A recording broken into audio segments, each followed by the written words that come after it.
तो दिल्ली में हुए ब्लास्ट के बाद इसको लेकर अलग अलग बयान सामने आ रहे हैं। उत्तर प्रदेश के दर्जा प्राप्त राज्य मंत्री ठाकुर रघुराज सिंह ने हाल ही में दिल्ली में हुए आतंकी कार धमाके के बाद मुस्लिम यूनिवर्सिटी को लेकर भी बड़ा बयान दिया है। ठाकुर रघुराज सिंह ने मुस्लिम विश्वविद्यालयों को लेकर भी कटाक्ष करते हुए यूनिवर्सिटी की जांच करने की बात कही है। रिपोर्ट देखिए। रघुराज सिंह का एक और विवादित बयान। एएमयू की जांच की मांग, मस्जिद मदरसों पर सवाल। एएमयू से आतंकवाद के तार हो सकते हैं जुड़े। कौन बड़ा आतंकी, मंत्री जी की अलग थ्योरी। अलीगढ़ मुस्लिम यूनिवर्सिटी को लेकर ठाकुर रघुराज सिंह का बयान सामने आया।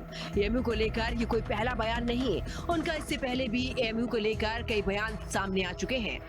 हालांकि दिल्ली में आतंकी धमाके के बाद उन्होंने जो बयान दिया है उससे सियासी गलियारों में हलचल पैदा हो गई है। दरअसल ठाकुर रघुराज सिंह ने बड़ा बयान देते हुए कहा कि अलीगढ़ मुस्लिम यूनिवर्सिटी आतंकवादियों का पनाहगार है। उन्होंने कहा कि अलीगढ़ मुस्लिम यूनिवर्सिटी की जांच होनी चाहिए। यहाँ से भी बुरहान वानी जैसे आतंकवादी निकले हैं। अलीगढ़ मुस्लिम यूनिवर्सिटी भी आतंकवादियों का अड्डा है। उन्होंने कहा कि देश में कोई भी अल्पसंख्यक संस्थान नहीं होनी चाहिए।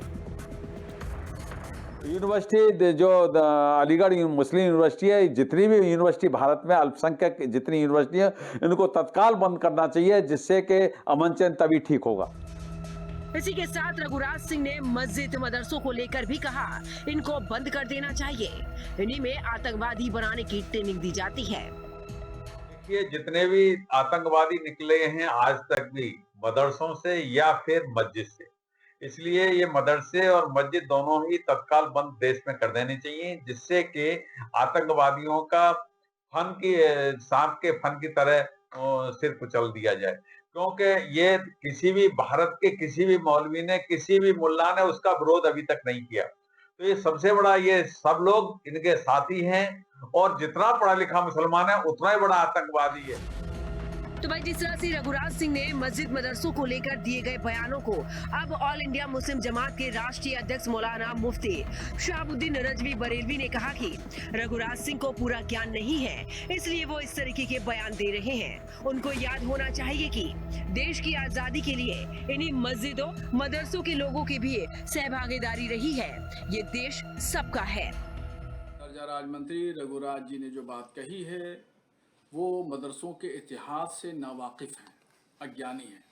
उनको मदरसों का इतिहास पढ़ना चाहिए कि 1857 से लेकर के 1947 तक मदरसों ने किस तरीके से भारत को आज़ाद कराने के लिए कुर्बानियाँ दी। 55,000 उलमा और तलबा जो मदरसों से वाबस्ता थे, उन्होंने अपनी जानें देश की आज़ादी के लिए कुर्बान कर दी, अपनी ज़मीन व जायदाद बर्बाद कर दी।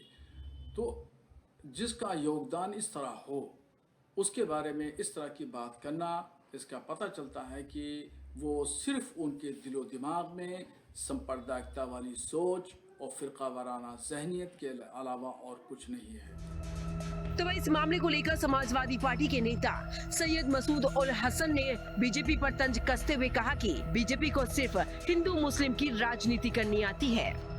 अभी कल परसों राष्ट्रीय सुरक्षा सलाहकार अजीत डोवल साहब ने ये कहा था कि हिंदुस्तान में आईएसआई ने सबसे ज्यादा जो रिक्रूट करे हैं वो मुसलमानों से ज्यादा हिंदुओं को रिक्रूट करा है अपने एजेंट बना करके। तो क्या हमें ऐसा कहना चाहिए कि सरस्वती शिशु मंदिरों को बंद कर देना चाहिए, वहां से आईएसआई के एजेंट निकलते हैं? ये जाहिल लोगों की बातें हैं। बेपढ़े लिखे लोग हैं भाजपा के अंदर, एक नहीं हजारों हैं, और इस तरह की जाहिलाना बातें करना भाजपा वालों की आदत बन चुकी है। इनके पास कोई काम नहीं है, कोई एजेंडा नहीं है, कोई विकास का मॉडल नहीं है। इस वजह से इनको सिर्फ हिंदू और मुसलमान के ऊपर बात करनी है। यही इनकी राजनीति का तरीका है और यही राजनीति ये करते हैं। जिस तरह से रघुराज सिंह के बयान के बाद अब अलग अलग लोगों के बयान भी सामने आ रहे हैं। अब देखना ये होगा इस मामले को लेकर कितनी राजनीति गर्माती है। दिल्ली में हाल में ही हुए ब्लास्ट को लेकर जिस तरह से ठाकुर रघुराज सिंह दर्जा प्राप्त मंत्री अलीगढ़ से जो बयान दिया गया था, वो बयान अब काफ़ी चर्चा में है। जिन्होंने मदरसे मस्जिद को लेकर के जो बात कही है कि इससे आतंकी निकलते हैं और इन पर जांच होनी चाहिएगा, कार्रवाई होनी चाहिएगा, जिससे लेकर के अब ये अलीगढ़ में चर्चा का विषय बन चुका है। मेहंदी खबर अलीगढ़ से नरेश प्रताप सिंह।